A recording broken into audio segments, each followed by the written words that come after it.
everyone! I am Mecha Random 42, and we have a lot of Star Trek Discovery news that came out of New York Comic Con this past week. So, for full disclosure, I will put a trigger warning on this video, and I'll let you guys know I don't like Discovery at all. If you guys are huge Discovery fans, please, this is not the channel for you. You might want to click off right now and say, I'm not interested in this channel. And full disclosure, I love Star Trek from the bottom of my heart. I'm a huge Star Trek fan. I go back decades and decades. I'm a lot older than I look. Love Star Trek, and I criticize because I want good levels of writing. You know, I want Measure of the Man levels of writing and Doomsday Machine levels of writing. We aren't getting that in Discovery, and this is why I'm so harsh and so critical, because I want good Star Trek. I would rather have no Star Trek than bad Star Trek at this point, because I've got, you know, years and years. You can't even see all the Star Trek I have behind me on the wall. I absolutely adore the show, and I want it to do well, and I don't want what we have. So now that you guys have been warned, let's get into the interview part, or the article part where I read the interview. There's always going to be a couple of flubs on all these videos, so let's get right over into it. And this one comes from TrekMovie.com. This is an interview with Ethan Peck and Anson Mount on becoming Spock and Pike on Star Trek Discovery.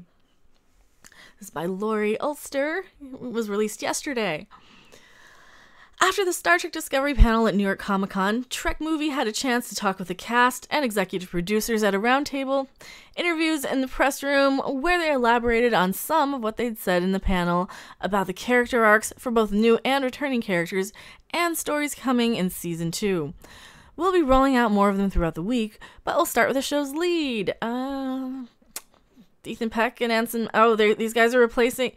You know, they're probably referring to the Sonequa Martin Green interview. I did actually make a video on the Sonequa Martin Green interview as well, and I will link that in the description below. Hopefully I'll remember to do that. If not, it's on my channel. It was released a couple days ago. Ethan Peck, Spock, and Anson Mount, Christopher Pike, were teamed up to talk about what it's like playing such well-known characters, the Trek history that affects their acting choices, and the stories coming our way in Season 2. Not only that, Peck demonstrated one very specific Spock-like ability for our camera. Watch the full video below the interview. I will link that in the description as well as this interview. Do you feel pressure taking on such iconic Star Trek roles? Mount says, I've been deflating this question for 6 tables. Feeling that kind of pressure is not useful to me as an actor. Not that I don't respect the canon, and not that I don't do my homework and respect what has come before me, but I can't be working efficiently and at the top of my game worrying about what other people think about me. Or are they going to think about me? Or are going to think about me. I guess I've just gotten to the point in my life where I don't give a fuck, unless it's my wife or my mother that I'm talking to. See, and this sort of attitude is what I really loved about Anson Mount on Hell on Wheels. I really enjoyed that series, and I enjoyed him in it. He's absolutely like the perfect Western sort of actor.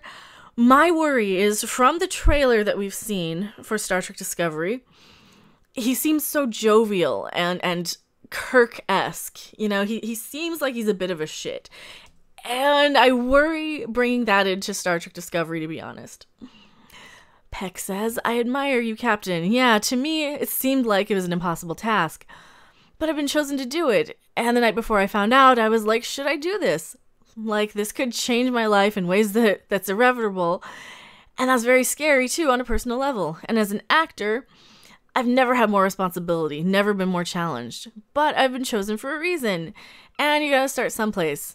And I was chosen for what I brought to the room in the very beginning, which I can't talk too much about where he's at, but I don't start as the Spock we know in the original series. Oh no, we don't want to hear this. We don't want to hear, and we know that the Cage, he was very happy and jovial, using the word again, because it was a pilot. And there's a reason it was unaired for a decade after. Oh no. From my first, I asked people in the comment section on the last video that I did about the Cage. And yeah, they said that the Cage was probably only first screened in like 78 at conventions, at Star Trek conventions. Early conventions. And then it finally came out on VHS, the never-before-seen pilot, The Cage. So this is why we don't take it so seriously. It was the pilot.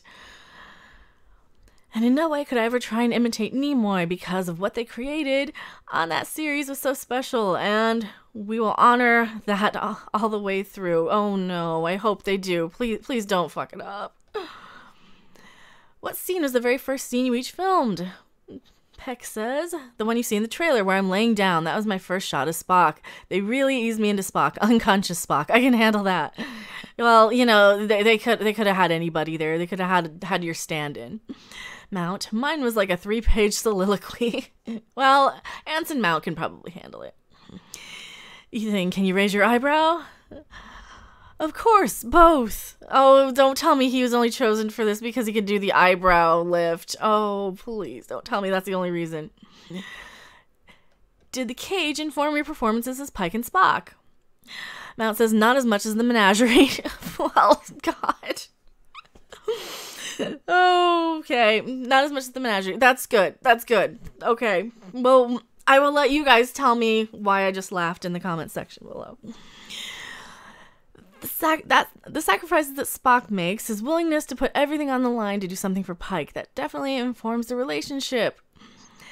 Yeah, and Peck says, yeah, I think the Cage is more, it was definitely important to me, but I think it was definitely more informing the writers. Oh, they don't tell me, because you see Spock is smiling here. That is because he played it chipper. And correct me if I'm wrong, and you guys always do, because you know your Trek. You really know your Trek, and I love that you guys know your Trek even more than I do. That is because Pike was very stern, very, very much military, very much the kind of hard-nosed, he could be in any war movie. So Spock was like, okay, I'm an alien, I'm going to play it different. And Leonard Nimoy played it a little differently, and that's why he's smiling here. Also, it was the unaired pilot. Just keep that in mind. Later on, Spock will risk his career and life for an injured Captain Pike. Will we see Captain Pike on the USS Enterprise before he takes over the Discovery? Well, I think we've already seen him on the Enterprise. We've seen the inside of the Enterprise, right? Maybe you will and maybe you won't. I think we actually have seen him on the inside of the Enterprise in some of their leaked photos because they love leaking everything. What is the dynamic between Pike and Number One? Well, I can't say much, but I can say that maybe you're going to see that relationship get fleshed out a bit more, and maybe you're not. So you're not answering anything. Well, he's cool, though. I mean, God, I like Anson Mount. I really do.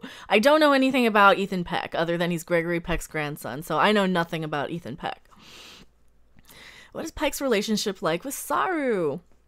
Well, Pike has never encountered a Kelpian before, and you're not just meeting a being here, you're meeting a being that's trying to figure out his place in all of this. And depending on how that character handles that journey is going to determine my relationship to the character, how I utilize him, how I approach him. And Saru goes through a lot of changes. Doug wasn't just playing lip service, he goes through some very profound changes this season. So the relationship and my way of encountering him has to sort of fluctuate with him. That is true. We have seen there's some weird like "Don't die on me now" Saru scenes where he's all like topless in his quarters or something, or hydroponics looking bay on the ship. We've seen that in the trailer. Ethan, can you tell us about meeting the Nimoy family? Peck says, oh man, so I grew up in LA and the Nimoys did as well, Adam and Julie. These are Leonard Nimoy's children. And I wanted to speak with them, and CBS set up a meeting between us at the Sportsman Lodge, which is in Studio City, and I went to Harvard Westlake Elementary School, which is up the street. And we had like our football banquet at the Sportsman Lodge, so it was just like, he says like too much, very nostalgic and surreal, because I just found out that I had gotten the role, and here I was driving over the 405 like, I'm gonna meet with the Nimoys. Like, I couldn't wake myself up to that fact. And they were so just so warm and curious. And I watched the documentaries they each made, For the Love of Spock, Remembering Leonard Nimoy. Actually, that's a really good documentary. Watch both of those. And they gave me signed copies of those, and they were just very kind of calm and interested. And I was like, do you have any advice? And they were like, just watch the original series. And they basically told me to be curious, which is the best advice I could have gotten. Because Spock was so observant, right? And I felt I really had to find something and really scrounge for something without having heard the obvious. So it was a great gift to me.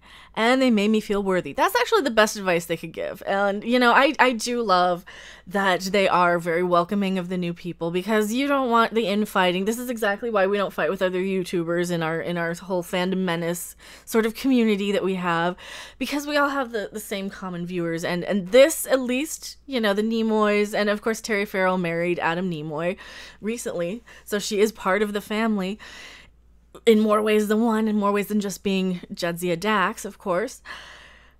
I do at least appreciate that. And I will tell you guys when something positive happens. So this is, at least they're not saying, get this kid out, you know, he at least they're being welcoming. And, you know, I don't know anything about him. I just don't like the way he looks as Spock. I don't know. We haven't heard more than one word out of his mouth. I don't think we've heard any word out of his mouth. We've just seen the stills. And of course there's this tweet there. So, Anson, what happened when you met Chris Hunter? Chris Hunter, who's Jeffrey Hunter's son, came all the way to San Diego Comic-Con just to tell me his father would have approved, which was like, my God. That, and the fact that when I first joined Star Trek, everybody kept saying, welcome to the family, welcome to the family. I was like, wow, that's a mantra that has caught on. And then I went to the Star Trek convention in Vegas, and all the fans were saying that, and I was like, oh, and Vegas was so much more chill. The convention was much more chill than anything I could have imagined. That is kind of an extended family. And that's what I really love about the series and fan base. Yeah, you know, and that was my first impression too, is that Anson Mount definitely could nail this stern military type, because he did it on Hell on Wheels, and I don't know what we saw in the trailer, why it was so off the mark. I don't get it. So here's the full interview. I don't want to play the full interview for copyright reasons, but I will link that in the description. And there is more to come from our post-panel interview, plus, you know, all that, and an ad for everything. Oh boy. Yeah, I don't know what to make of this. I don't know. I just want it to be good. I want it to improve. But so far, what we've seen with the short trek was some of the worst writing I've ever seen in Star Trek in my life. It was all over the place and nothing led from point A to point B. They had weird segments that went all over the place, and it's kind of consistent with Discovery writing, to be honest. I don't want new people playing Pike or Kirk or Spock or any of them. I don't want to see the Enterprise. I don't want any more prequels. And if this show can't at least be, you know, Enterprise Season 2 level of writing, which it's not. And I hated Enterprise Season 2 and 3. That's where I tuned out, and it got really good in Season 4. Then, man, there's just nothing for this series, I don't think. It's really it's really crazy, and I don't get it. I just don't I don't get why they can't just write good Star Trek. Just write good Star Trek.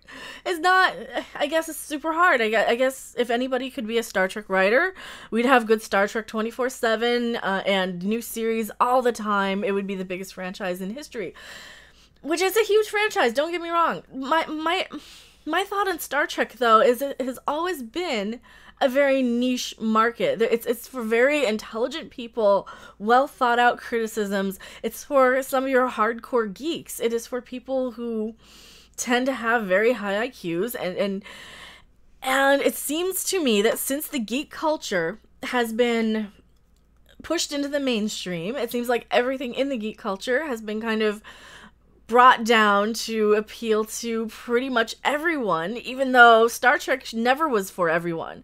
Star Trek should never be for everyone. Star Trek should be this niche thing. What do you guys think? Am I completely wrong? What are your thoughts? For sure. I do love reading all your comments. I don't get to actually answer every single comment, but I do read them. Oh Lord. There is a little bit of a related article here before I do my outro. So it's just one little paragraph from another article. Let me pull it up on the display. I didn't know how long this video would go, so we're just gonna do one little quick snippet here. This came out 5 hours ago. It's by Michael Briers from the We Got This Covered. Ethan Peck explains what Spock brings to Star Trek Discovery Season 2. So he's got the ears, he's got the beard. He shouldn't have the beard, and soon Ethan Peck will be introduced to Trekkies as a fresh-faced Spock in Star Trek Discovery Season 2, and frankly, we couldn't be more excited. I'm dreading every minute. I don't want Spock in Discovery. No, don't ruin Spock.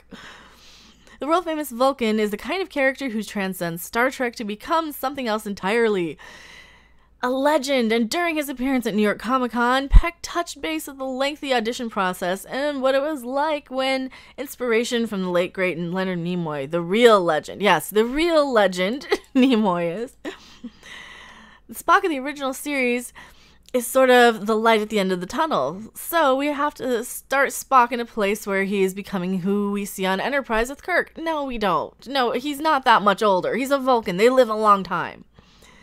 I've done a ton of research and read the Leonard Nimoy biography and watched the original series. I like the idea that there are little blips and appearances of Nimoy Spock, and there are going to be more of those as we go on. Knowing he's about to slip into the shoes of Spock, the Spock, is still pretty surreal for Ethan Peck, and no one one need only look at the photo of him sitting shell-shocked on the sidewalk just to see how much Star Trek Discovery Season 2 means to him. So we can readily expect a full hard-on-sleeve performance from Peck when Discovery returns to CBS All Access in January.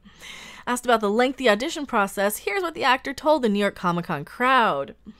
It was a long audition process. In the beginning, I didn't know what I was reading for. I knew it was for Star Trek, and this guy was struggling with emotion or logic. Towards the end, I found out who he was, and I was like, oh my gosh! I had a panic attack during the last meeting when executive producer Alex Kurtzman. Later, I thought, even if I don't get it, what an incredible honor it was to brush arms with this character and this world. Then I got a text message from the casting director, and she said, welcome aboard, Mr. Spock. I was in such shock. I was on the corner of some street, and I sat down and cried for 15 minutes because I was so overwhelmed and overjoyed. Oh, how do you not know you're Spock if you're reading for... Well, he probably didn't watch Discovery. Maybe he didn't watch Discovery. Maybe he's just watched the TOS. He might actually do an okay job. Oh, no. Don't watch Discovery. It's so bad. He doesn't look like... He looks like an elf. I don't like the beard. He looks more like an elf than Spock. But, maybe if they cut his hair better. Oh, Lord. And that's... this is a lot more...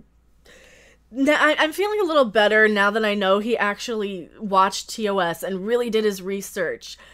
I don't recall Sonequa Martin Green doing any of that. I recall her saying something like, oh yeah, I watched it as a kid. We had it on in the house. My family watched it. So he seems a lot more familiar and a lot more eager to really, really dive into the role and to really embrace it. So maybe we'll get a decent acting performance out of him as long as the writing and directing doesn't fuck it up.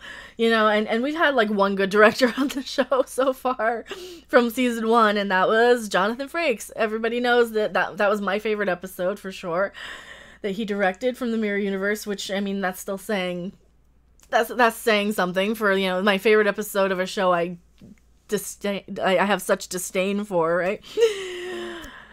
What do you guys think? Do you think he's actually going to do okay? Do you think Anson Mount's going to do okay? I don't know. I don't see Discovery lasting very long. And anything to take it off of Michael Burnham, that character is just dreadful. Anything that we get some levity from her, I can almost say, yeah, this shit, but it's at least watchable shit. It's not watchable shit with Michael Burnham. Like, that character is just so horribly written. Anyway, thank you guys so much for watching. I have Twitter and Patreon, and all the links will be in the description below. We have 2 articles to link, videos, all the things. Thank you guys so much for watching, and I will see you guys on the next video or live stream. Saturday, October 13th. Is it the 13th? 13th. It's my 4-year YouTube anniversary stream. It's going to be a blast. It's going to be a party. It'll be after the Babylon 5 watch party, so it'll be in the evening sometime. And yeah, come watch that stream. Bye!